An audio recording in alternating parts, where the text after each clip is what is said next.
In the quiet neighborhoods of Queens, New York, where Bernie Madoff spent his early years, no one could have predicted the seismic impact he would later have on the financial world. Born on April 29, 1938, Madoff hailed from a middle-class Jewish family. His parents, Ralph and Sylvia Madoff, worked diligently to provide for their two sons. Little did they know that their eldest, Bernie, would grow up to orchestrate one of the most notorious financial schemes in history. Madoff's early life was unremarkable, but signs of his future financial prowess appeared early on. In high school, he displayed a keen interest in the stock market, a passion that would shape the trajectory of his life.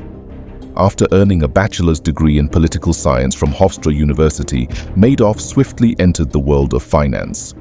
In 1960, at the age of 22, Bernie Madoff founded his own trading firm, Bernard L. Madoff Investment Securities LLC.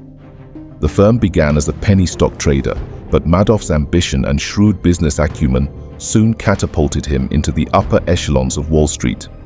By the early 1990s, his firm had become one of the largest market makers on Wall Street, executing trades for other broker-dealers. However, it was not until the 1990s that Madoff's name would become synonymous with deception and financial ruin.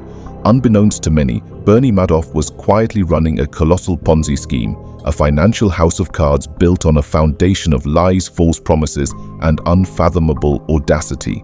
Madoff's Ponzi scheme operated on a deceptively simple premise. Instead of investing the funds entrusted to him by clients, he used new investors' money to pay returns to earlier investors. This charade created an illusion of consistently high returns, attracting more investors eager to benefit from the seemingly lucrative opportunity. The scheme thrived on trust, reputation, and the exclusivity Madoff cultivated around his investment strategy. The mechanics of Madoff's scheme were as intricate as they were deceptive. He reported consistent, positive returns regardless of market conditions, a feat that seemed too good to be true. In reality, there were no investments, no profits, only a continuous cycle of attracting new funds to pay off existing investors. Madoff masterfully produced fabricated statements and audit reports, fooling investors, regulators, and even his own employees. The scale of Bernie Madoff's deception was staggering. Over several decades, he defrauded thousands of investors, amassing a fictitious wealth of approximately $65 billion. His clients included celebrities, charities, hedge funds, and even close friends. Among the victims were prominent individuals such as Steven Spielberg, Elie Wiesel, and the Wilpon family, owners of the New York Mets. The fallout from Madoff's scheme was devastating. Investors who had entrusted him with their life savings faced financial ruin. Charities saw their endowments vanish, and the reverberations were felt across the global financial system. The sheer audacity of the fraud left many bewildered, as Madoff had managed to maintain an air of respectability and trustworthiness for decades. As the layers of Madoff's scheme were peeled away, law enforcement and financial experts were left grappling with the enormity of the deception.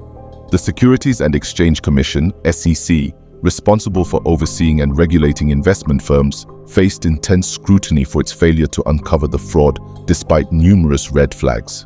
The intricate web of deceit woven by Madoff, coupled with a lack of due diligence by regulators, allowed the scheme to persist.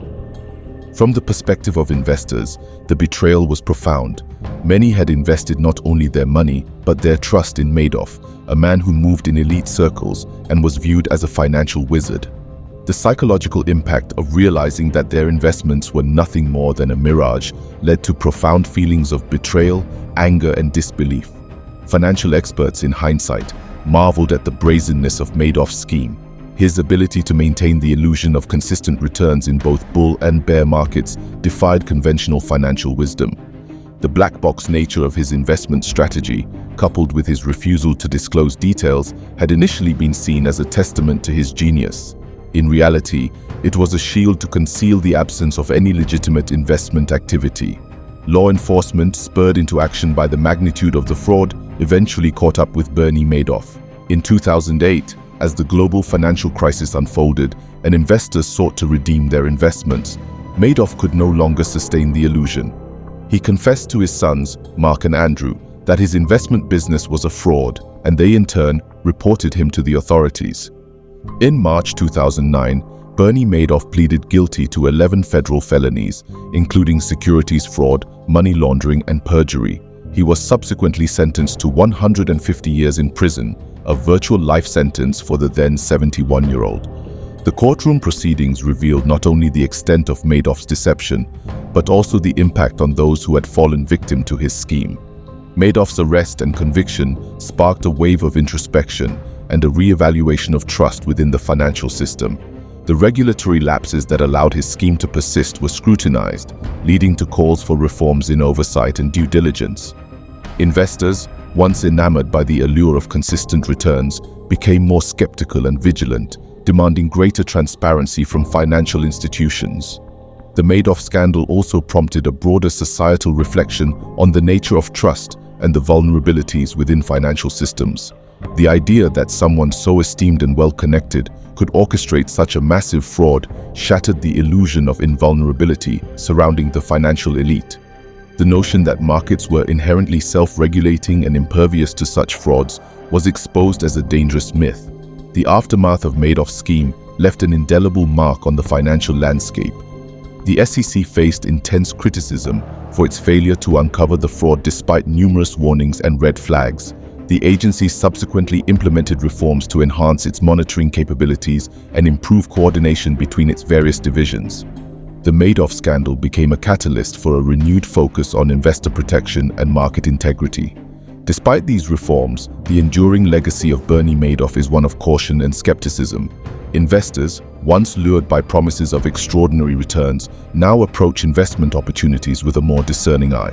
The Madoff scandal serves as a cautionary tale, a stark reminder of the risks inherent in blind trust and the importance of robust regulatory oversight. In conclusion, Bernie Madoff's life story is a cautionary tale of ambition, deception, and the devastating consequences of unchecked greed. From his humble beginnings in Queens to the pinnacles of Wall Street, Madoff's journey took a dark turn, leaving a trail of shattered lives and a tarnished financial reputation in its wake.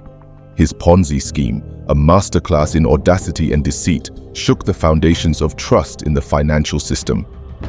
The Madoff saga prompted soul-searching within the financial industry and regulatory bodies, leading to reforms aimed at preventing similar frauds in the future.